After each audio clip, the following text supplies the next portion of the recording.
Okay, so you want to be prepared, right? Right. Not talking like building a bunker and stocking up on ammo, Sure. but like actually being ready for whatever life throws your way. Yeah, Smart thinking. absolutely. That's what we're doing here on the Deep Dive. That's right. Diving deep into practical preparedness. Love it.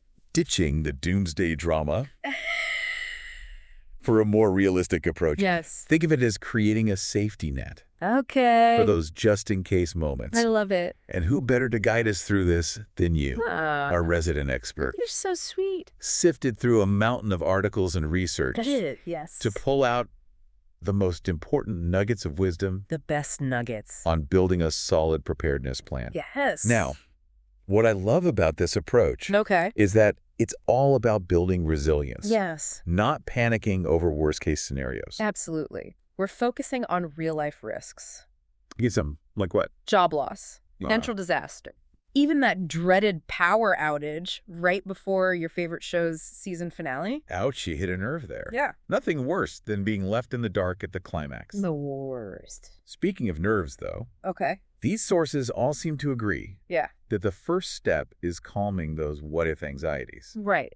by figuring out what we're actually prepping for. Exactly. We need to identify the most likely threats based on your location and your personal circumstances. Okay. Because obviously, someone living in a hurricane zone has different priorities than someone in, say, earthquake country. Makes sense. It's like the difference between packing for a beach vacation and a mountain climbing expedition. Right. You wouldn't bring a swimsuit to Everest, would you? Not unless you're really into extreme ice baths. Right. But you've got a point. Location plays a huge role in assessing those potential risks. And let's not forget about personal factors, too, Okay. like your health, your finances. Those are crucial aspects of preparedness, too. So true. Having a well-stocked emergency kit is great. But it's useless if you're not physically or financially fit enough to handle a crisis. Exactly. And you know me, Oh, I did. always looking for ways to make those dollars stretch. Frugal. One of the sources mentioned building a crisis cushion, Ooh. a small stash of cash All right. to cover those unexpected expenses. It's Whoops. like a rainy day fund, but for, well, metaphorical storms. That's it. A financial buffer can be a lifesaver in an emergency. Mhm. But let's talk about the tangible stuff. Okay. These sources seem to agree that water and food are at the top of the list Of course. when it comes to prepping essentials. They're non-negotiables for a reason. Yeah. We all need water to survive, and let's face it, a rumbling stomach does not help in a crisis situation. You're telling me. Remember that time I tried to navigate a blackout with low blood sugar? Oh, no. Not my finest hour. Oh, I bet that was entertaining. But on a serious note, the sources recommend having at least a 2-week supply of both water and food on hand. 2 weeks. At least. That feels like a lot. It is. Especially when it comes to water. How much are we even talking about storing here? Well, the general rule of thumb is 1 gallon per person per day. Okay. So if you're prepping for a family of 4, that's 56 gallons of water for 2 weeks. Okay, that visual just gave me anxiety. How am I supposed to store that much water without turning my house into a water park? Don't worry, you don't need to start filling up your bathtubs. There are plenty of space-saving and affordable options, Like what? like stacking gallon jugs under beds or in closets. Ah, now you're speaking my language. Ah. Practical and budget-friendly. There you go. I even saw a tip about reusing those big plastic juice containers for water storage. Yeah, Just make sure to sanitize them thoroughly first. good call. Safety first, always.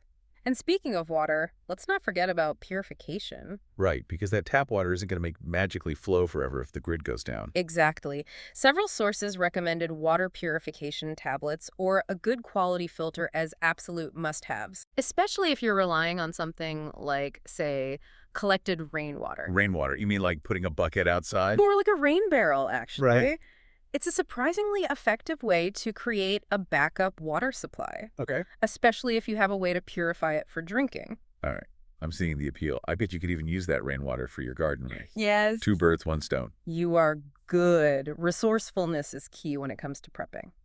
Now, let's move on to the equally important topic of food. Okay. And no, you don't have to transform your pantry into a bunker full of MREs. Thank goodness for that. While I admire the ingenuity of those prepackaged meals, I'd rather not subject my taste buds to that kind of culinary adventure. I hear you. The good news is, prepping your pantry doesn't have to mean sacrificing flavor or your hard-earned cash. That's music to my ears. Yeah.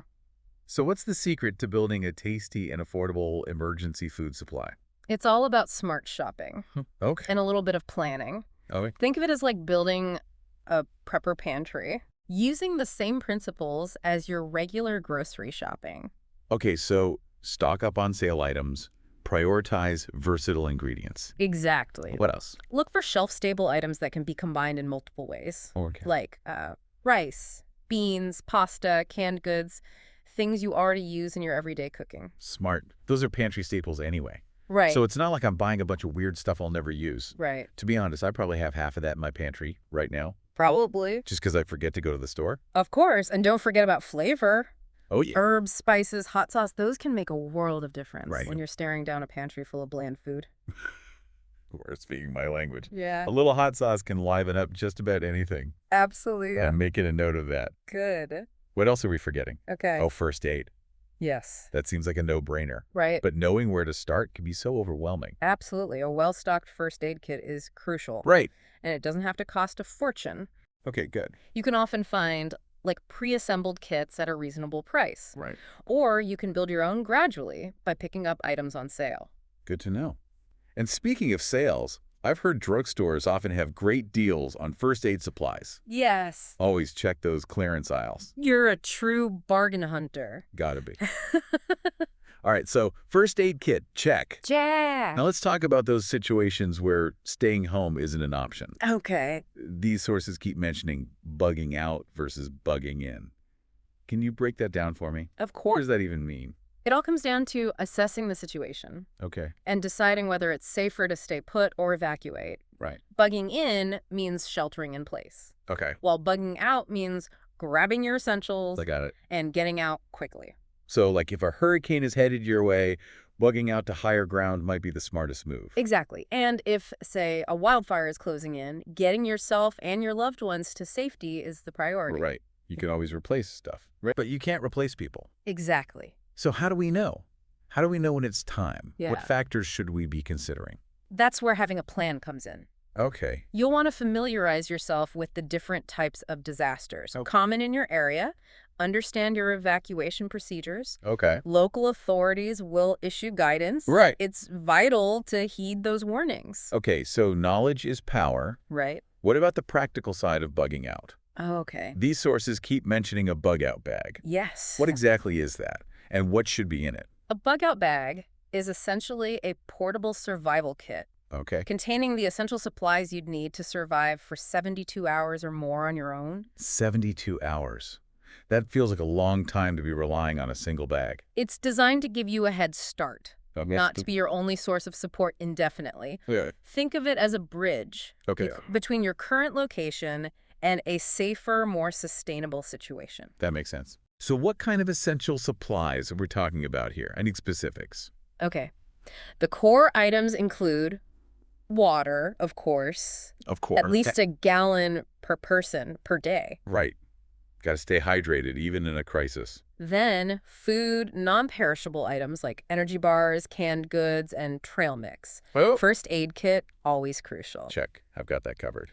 Then shelter. Shelter, what do you mean? So that could be a tarp, an emergency blanket. Okay. Even a large trash bag can provide protection from the elements. Okay. A flashlight, a whistle, Okay.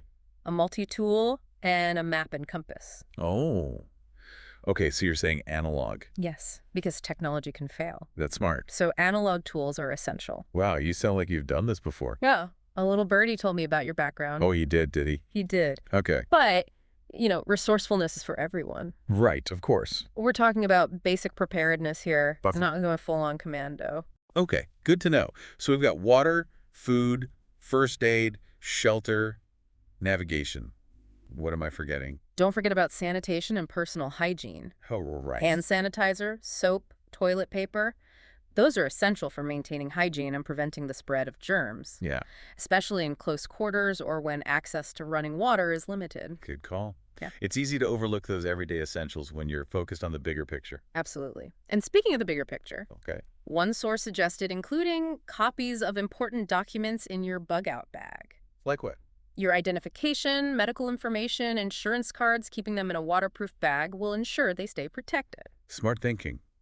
Having those documents readily available can be a lifesaver in an emergency. Exactly. What else should we be thinking about? Medications. Oh, right. Both prescription and over-the-counter essentials should be in there. You're good. I always forget about those. It's not like you can just call for a refill during a natural disaster. Exactly. Being prepared means anticipating those needs ahead of time. Okay, so we've covered the basics of bugging out, but what about those situations where you're forced to evacuate, but you can't reach your home base?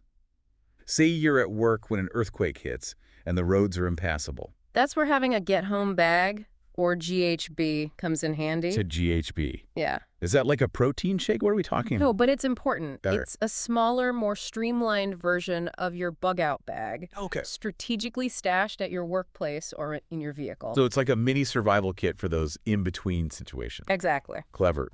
What goes in a get-home bag? The same essential principles apply. Okay. Water, food, first aid, a way to signal for help. Okay. Enough to get you through a day or two on your own. Okay, so basically a smaller, more portable version of the bug-out bag. Got it.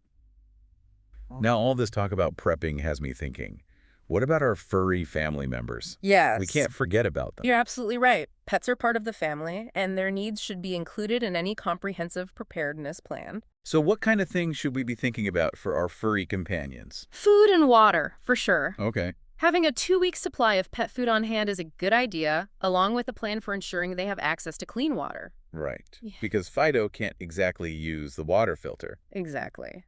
And just like with our own supplies, rotating your pet food stock is important to maintain freshness. Okay, makes sense. Now, what about those walkies? Oh, yeah. When nature calls during an emergency, what's the plan? Oh, That's where having a designated pet potty area comes in handy. okay. If you have a yard, consider designating a specific spot for your pet to relieve themselves. Okay. If you're in an apartment, having a supply of pee pads or kitty litter on hand is essential. Smart. And just like our own sanitation supplies, don't forget about waste disposal bags. You're on top of it. And one more thing, Okay. don't forget about comfort items for your pets. Ah. Just like we find comfort in familiar objects during times of stress, so do our furry friends. Okay, so like a favorite toy, a Mhm. cozy blanket.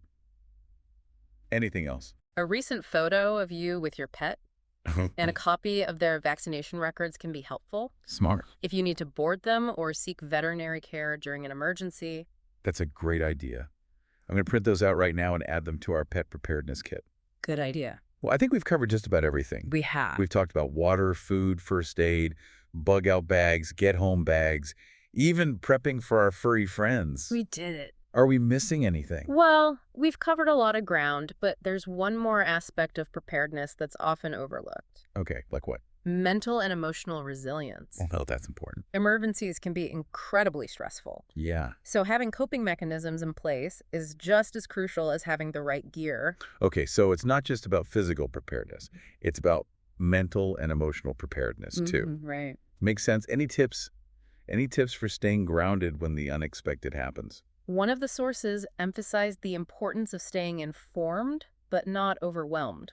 Having a designated source for reliable news and updates is essential, but it's equally important to limit exposure to sensationalized media coverage, which can heighten anxiety. That's good advice. Doom scrolling never helped anyone. Exactly, and don't underestimate the power of connection. Okay. Reaching out to loved ones, even if it's just a quick text message, can provide a much-needed sense of support and normalcy during a stressful time. You're right. Knowing that you're not alone in a crisis can make all the difference. Right. So to wrap things up for our listeners today, what's the most important takeaway from all of this? If they only remember one thing.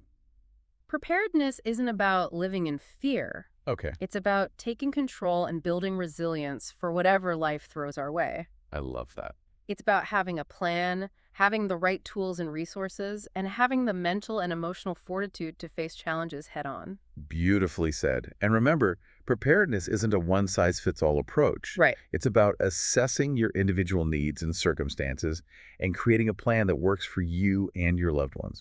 Exactly. It's about empowering yourself with knowledge, skills, and a healthy dose of common sense. And on that empowering note, we'll wrap up this deep dive into the world of practical preparedness. Sounds good. Remember, start small, stay informed, and never be afraid to ask for help. Until next time, stay curious, stay prepared, and stay safe.